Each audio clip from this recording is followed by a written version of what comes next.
Dito guys, pinaparetreat na ako ng mga kakampi ko pero hindi ako nakinig sa kanila dahil sa katigasan ng aking ulo. Sa kagustuhan kong manalo, pati yung paglulord ng mga kalaban, sinubukan kong makipag-agawan. Pero kahit alam ko makukuha ko yan, hindi ko na lang tinuloy, dinire-diretso ko na lang tong top line nila. Ngunit habang aking binabasag, biglang dumating tong si Minsita. Pinultihan niya agad ako at pinagtutusok. Imbis na ako'y malugmok, pinalagan ko na lang siya at ginawa kong lamok. Labis na nabagbag ang aking damdamin kasi isipin nyo, imbis na siya ay aking pitasin, nagawa ko pang patakasin. Sapat nang malaman niya na may natitira pa akong konting awa. Partida guys, tambak na kami niyan ha. Maya isa-isa na silang nagdadatingan. Yung iba nga nagtangka pang ako'y ikutan. Tignan nyo naman yung Lunox, bigla akong tinalunan. Pero naglaho din di kalaunan. Kahit anong gawin nila dyan guys, talagang hindi na nila ako maawat. Papalapit pa lang ang bawat isa sa kanila ay akin ang nirarat-rat. Tingin ata nitong si Minsitar, papatakasin ko ulit siya. Doon siya nagkakamali dahil hindi ko na siya bibigyan ng pangalawang tsansa. Ayos lang kahit mawala na ako, ang kapalit naman nun ay 3.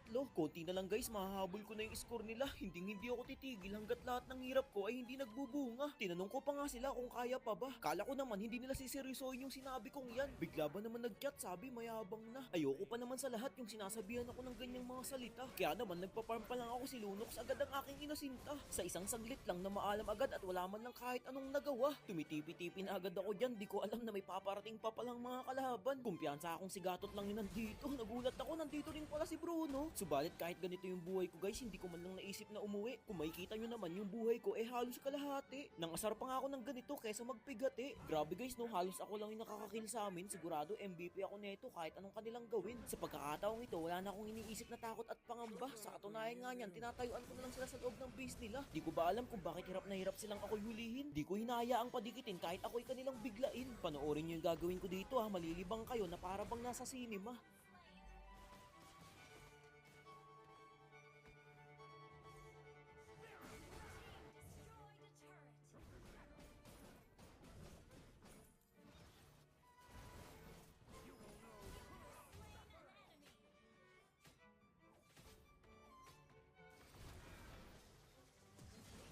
Medyo naglag yung signal ko dyan kaya nakachamba yung Bruno. Ngunit humanda sila sa muling pagbabalik ko. Sa loob lamang ng 2 segundo, makikita na nila ang kanilang pagkatalo.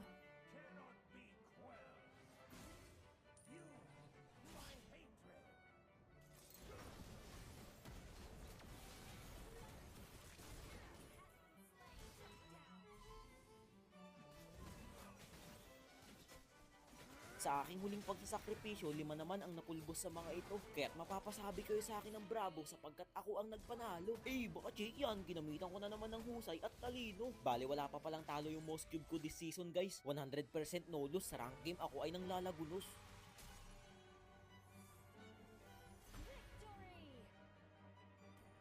Dito sa video na to guys, kasama ko sa outtake dito si Jake Bago. Napakaagas. Mga Jake yan. Ayun guys, kasama namin ngayon si Tatay. Hindi ako si tatay. Uy, di ka ba si Tatay? Si Jake pala to. Uy, Trippings! Ikaw pala yan! Saan pa naman na rap dyan? Rap, sure ka nga? Nakakaya kasi dito eh. Hindi ko kasi kaya mag-rap. Yung maangas na rap? Hey, what's up? Ikaw ba si Jake? Dudurugin kita and that's a piece of cake. Bakit ka pa nandito? Mahina ka mag-Moscow. Kung ako sa'yo, pumasok ka na sa loob. Uy, parang natatastok ka. Huwag na nga. Franca. Hello po, nandito si Franca. Gusto mo pogi ni Jake guys sa personal, grabe. Basta dito kami sa outing guys, mag-isunin kami mamaya. Panoorin niyo si Jake, paano mag-suicide. Amo ko si Stratos oh. Eugene! Kasama ko ngayon si Jake, yung pinakamainang mag-boss club sa lahat. Ito siya oh, yung mukha niya si Taguro. Bego, sa tingin mo, dapat bang pahinaan si Moscube? Kasi hindi na ako natatalo eh. Palagi na lang victory yung history ko eh. Ano sa tingin mo? Feeling ko kailangan ng inerp, ikaw. Ako yung ininerp? Oo, kasi masyado ka ng magaling, malakas, at mayabang. Yunan, who's the best editor? Si Jake, Ba't ako? kasi gagawin niya ako si Chu.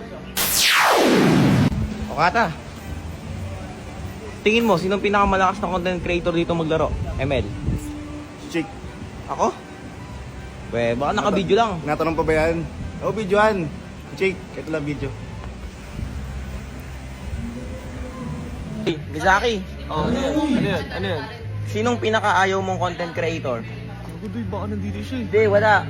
Tsaka okay lang kahit sino. Sabihin ko talaga? O, tingnan mo na, baka nandyan. Ba't dito? Ayoko sabihin. Sige na, sabihin mo na. Kulo na lang, bigyan kita Ika-cut ko, sige. Bigyan kita kulo. Ano siya yung marksman? Marksman yun, sir. Si Jake? Ako yun eh. Sorry, Toy. Pansin eh. Sorry. Dun, sinong kamukha kong artista?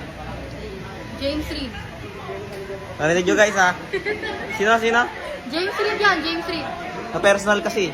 Isang ano dyan, Freestyle Bruno Mars. Freestyle Bruno naman! Yay!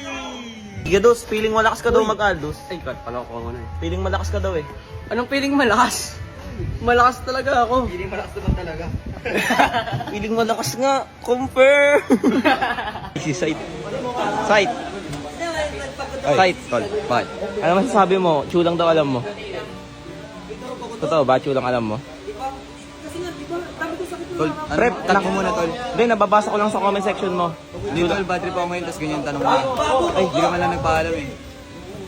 So lang alam ko, tol, wala namang nagsabi ng gano'n, ikaw lang nagsabi nun eh. Hindi, gagi, pre. Ako, Moskov din naman ako ah. Gago. Hindi lang lang alam ko, nakita mo pa yung ginawa ko sa ano, KOL brawl. KOL ka, Ay, di ba? Di ka oo, lang nakita ko. nanonood. Galing mo mag-retry dun, pre. Oo. Ano lang alam? Hindi, nabasa ko lang yun, pre. Sorry, pre ah. Guys, anong pinagsasabi nito? Boss, nakikita mo ba to? Ano ba yan? Matatroma ka sa akin pag ako kinalaban mo. Totroma! Guys, kalaban ko ngayon, dumayo pa galing ng Ormoc. Sigurado hindi ka makakatulog pagtapos ng laban na to. Grabe! Medyo maangas yung kalaban ko ngayon kaya sineryoso ko kaagad.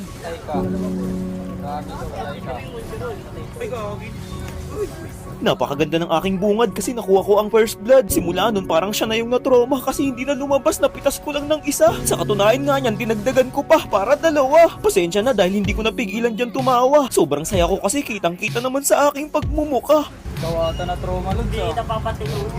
Inaasar na siya ng mga manonood kasi 'di ba sabi niya kanina di daw niya ako papatulugin. Ngayon ang balak ko di ko siya papaiskorin. Ayoko kasi sa lahat guys yung niyayabangan agad ako kahit di pa nagsisimula yung laban. Lahat ng sinabi niya sa akin gagawin kong kabaliktaran. Tingnan nyo guys, isang beses ko lang siyang masulyapan, pag nakita ko talagang tatamaan. Kita nyo, ninolok combo ko pa siya dyan. Baka Jake yan. Pinakita ko nga sa kanya para maniwala siya kaso nga lang hindi man lang sumulyap kahit na isang mata. Bali 3-0 nga pala yung standing namin guys, hanggang ngayon hindi pa rin siya nakaka-score. Paano ba naman hindi ko na siya pinapalabas, bagkus binabantayan ko na lang. Mabibigyan ko nga sana siya dito pero tinakot ko na lang. Alam ko na yung mga ganyang galawan guys, hindi na yan lalabas para lang makaiwas sa pagkapitas. Ang ginawa ko, lahat ng mga minions siyang papalabas, isa-isa kong nilagas. Sa paraang yun, wala siyang ibang no choice kundi magtago sa kanyang kubkuban. Hindi pa siya pwedeng pumalag sa akin kasi alam niya na ang kanyang magiging kahihinatnan. Partida, hindi pa ako lock item dyan guys pero yung damage ko halos hindi niya nakayanin. Kung mapapansin niyo yung posisyon ng pagkakaupo niya guys, talagang straight body shot, ayaw niya nagagambala. Kapag ganito pa naman yung mga nakakalaban ko, merong kakaibang tinatago. Isa lang ang ibig sabihin niyan, pwede niya akong makambak at pwede akong matalo. Pagmasdan niyo naman siya ng maigi guys, napakaseryoso pero hindi yan po pwede sa akin iho. Nagaantay lamang ako ng pagkakataon para lumabas siyang muli, ipaparanas ko ang pagkasawi.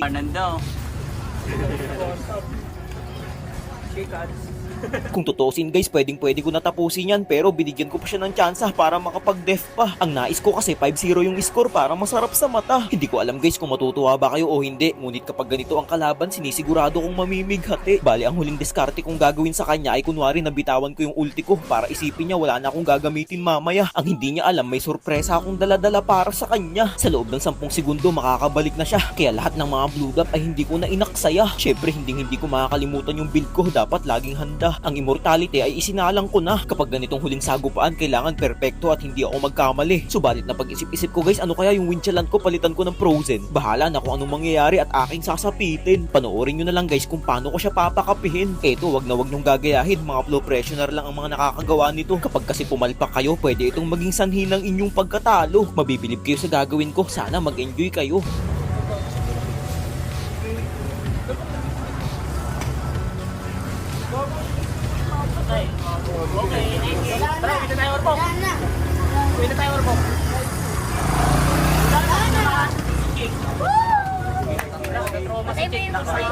Guys, guardian ko lang.